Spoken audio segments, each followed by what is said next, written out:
ओम शांति। 17 दिसंबर 1979 की अव्यक्त मुरली। हेडिंग है होली हंस और अमृत वेला रूपी मानसरोवर।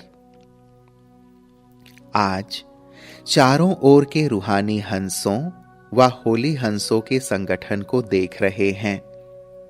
सभी होली हंस सदा ज्ञान रत्न ग्रहण करते और कराते हैं। हंसों का भोजन अमूल्य मोती होते हैं। ऐसे ही आप सब होली हंसों के बुद्धि का भोजन ज्ञान रतन है। अमृत वेले से बाप दादा के साथ रूहान द्वारा, रूहानी मिलन द्वारा ज्ञान रत्नों को धारण करते हो, शक्तियों को धारण करते हो। ऐसे ही सारा दिन मनन शक्ति द्वारा धारण किए हुए रत्नों को व शक्तियों को अपने जीवन में धारण कर और औरों को कराते हो। अमृत वेले मिलन मनाने की शक्ति, ग्रहण करने अर्थात धारण करने की शक्ति बाप द्वारा हर रोज के विशेष शुद्ध संकल्प रूपी प्रेरणा को कैच करने की शक्ति सबसे ज्यादा आवश्यक है। अमृत वेले के समय हर एक धारण करने की शक्ति द्वारा धारणा मूर्त बन जाते हैं। अमृत वेले विशेष दो मूर्तियां चाहिए, एक धारणा मूर्त, दूसरा अनुभवी मूर्त।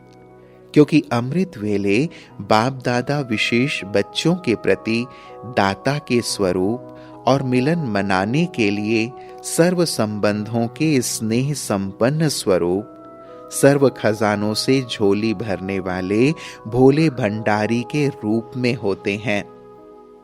उस समय जो भी करना चाहो, बाप को मनाना चाहो, रिझाना चाहो, संबंध निभाना चाहो, सहज विधि का अनुभव चाहो, सर्व विधियां और सिद्धियां सहज प्राप्त कर सकते हो। प्राप्ति के भंडार और देने वाला दाता सहज ही प्राप्त हो सकता है। सर्व गुणों की खाने, सर्व शक्तियों की खाने बच्चों के लिए खुली हैं। अमृत वेले के एक सेकंड का अनुभव सारे दिन और रात में सर्व प्राप्ति के स्वरूप के अनुभव का आधार है।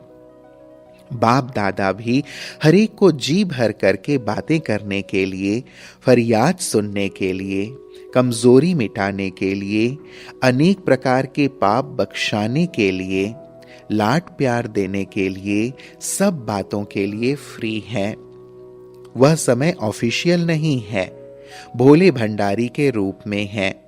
इतना गोल्डन चांस होते हुए भी कोई बच्चे चांस ले रहे हैं और कोई किनारे चांस लेने वालों को देख रहे हैं।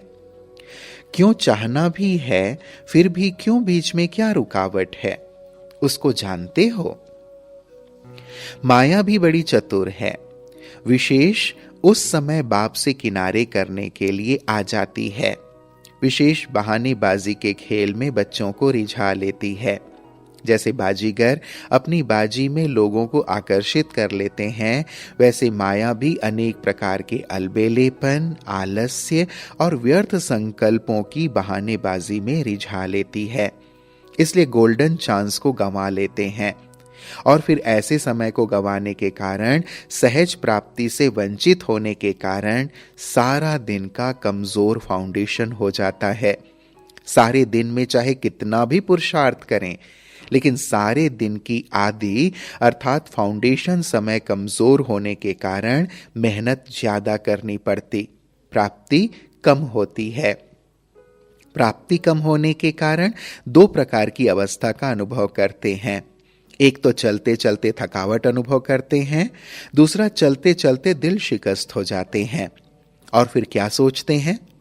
ना मालूम मंजिल पर कब पहुंचेंगे, समय नजदीक है या दूर है, कब प्रत्यक्षता होगी और सतयुगी सृष्टि में जावेंगे, यह प्रवृत्ति के बंधन कब तक रहेंगे। वर्तमान की प्राप्ति को छोड़ भविष्य को देखते हैं। वर्तमान प्राप्ति के लिस्ट सदा सामने रखो, तो कब होगा यह खत्म होकर हो रहा है में आ जाएंगे। दिल शिकस्त होने के बजाय दिल खुश हो जावेंगे। वर्तमान से किनारा नहीं करो। माया की बहानेबाजी को पहचानो। माया बहाने में आपको राजी कर देती है, इसलिए बाप को रिझा नहीं सकते हो, अर्थात सहज साधन अपना नहीं सकते हो।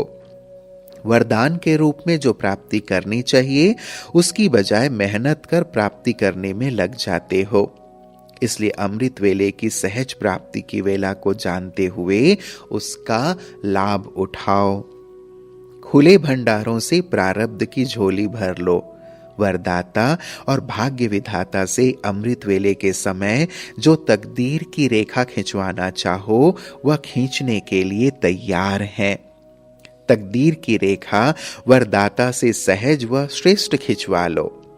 उस समय यह भोले भगवान के रूप में है, लवफुल है, तो लव के आधार से श्रेष्ठ लकीर खिंचवा लो। जो चाहे, जितने जन्मों के लिए चाहे, चाहे अष्ट रत्नों में, चाहे 108 की माला में, बाप दादा की खुली ऑफर है। और क्या चाहिए? मालिक बनो और अधिकार लो। कोई भी खजाने पर ताला चाबी नहीं है, मेहनत की चाबी नहीं है। नहीं तो फिर सारे दिन में मेहनत की चाबी लगानी पड़ती है। उस समय सिर्फ एक संकल्प करो कि जो भी हूं, जैसी भी हूं, आपकी हूं। माया की बाजी को पार कर साथ में आकर के बैठ जाओ। बस यह माया की बाजी साइड सीन है, उनमें रुकना नहीं। आ जाओ और बैठ जाओ। संकल्प और बुद्धि अर्थात मन और बुद्धि बाप के हवाले कर दो। यह करना नहीं आता? बाप की दी हुई वस्तु बाप को देने में मुश्किल क्यों? कभी तेरी, कभी फिर मेरी कहते हो।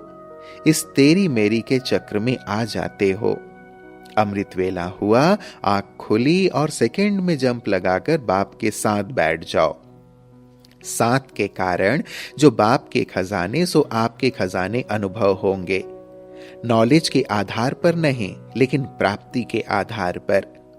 अधिकार के तख्त पर बैठे हुए होने के कारण अधिकारीपन का अनुभव होगा। तो बाप खुदा दोस्त के रूप में अधिकार का तख्त ऑफर कर रहे हैं। उठो और तख्त पर बैठ जाओ। थोड़े समय के अधिकार के तख्त निवासी होने से भी जो चाहो वह बना सकते हो। जैसे हद के राजा थोड़े समय की राजाई क्या अधिकार में नहीं कर लेते हैं? अब बेहद तख्त नशीन इस गोल्डन समय पर वर्तमान समय सहज ही अपनी गोल्डन एज स्थिति बना सकते हो और भविष्य गोल्डन एज दुनिया में श्रेष्ठ पद प्राप्त कर सकते हो। समझा? सहज पुरुषार्थ का समय और सहज साधन। फिर सहज को छोड़ मुश्किल में क्यों जाते हो? अब सहज पुरुषार्थी बनेंगे या मुश्किल? जब बाप सहज मिला तो मार्ग मुश्किल कैसे होगा? सहज पुरुषार्थी बनो। मुश्किल का नाम निशान खत्म करो तो दुनिया की मुश्किलातों को खत्म कर सकेंगे। ऐसे सदा अधिकारी, तख्त नशीन, माया की बाजी से अपने को सदा पास रखने वाले, सदा बाप के राजों को जानने वाले, मेहनत शब्द को मोहब्बत में परिवर्तन करने वाले, दिल शिकस्त के बदले दिल खुश रहने वाले, अपने दिल खुश से जहान को खुश करने वाले, ऐसे सदा बाप के साथ रहने वाले सर्वश्रेष्ठ आत्माओं को बाप दादा का याद प्यार और नमस्ते। हम बच्चों का भी प्राणेश्वर बाप दादा को याद प्यार और नमस्ते नमस्ते नमस्ते। फिर बाबा ने पार्टियों के साथ मुलाकात की। पहली पार्टी, मनसा सेवा का सहज साधन, अटूट निश्चय। जो भी सदा निश्चय बुद्धि होकर विजयी रहते हैं, उन निश्चय बुद्धियों द्वारा वायुमंडल शुद्ध होता जाता है। वह मनसा सेवा करते हैं क्योंकि चारों ओर के व्यक्ति निश्चय बुद्धि आत्माओं को देख समझते हैं कि इनको कुछ मिला है। चाहे कितना भी घमंडी हो, ज्ञान को न भी सुनते हों, लेकिन अंदर में यह समझते जरूर हैं कि इनका जीवन कुछ बना है। तो जो शुरू से अटल निश्चय बुद्धि रहे हैं, उनकी यह सेवा चलती रहती है। यह भी मनसा सेवा है। फिर दूसरी पार्टी से बाबा ने मुलाकात की। माया से सेफ रहने का साधन अटेंशन रूपी चौकीदार सुजाग रहे। सभी सदा स्वदर्शन चक्रधारी बनकर चलते हो। सदा अपना स्वस्वरूप स्वदर्शन चक्रधारी का याद रहता है। फिर बाबा ने दूसरी पार्टी से मुलाकात की।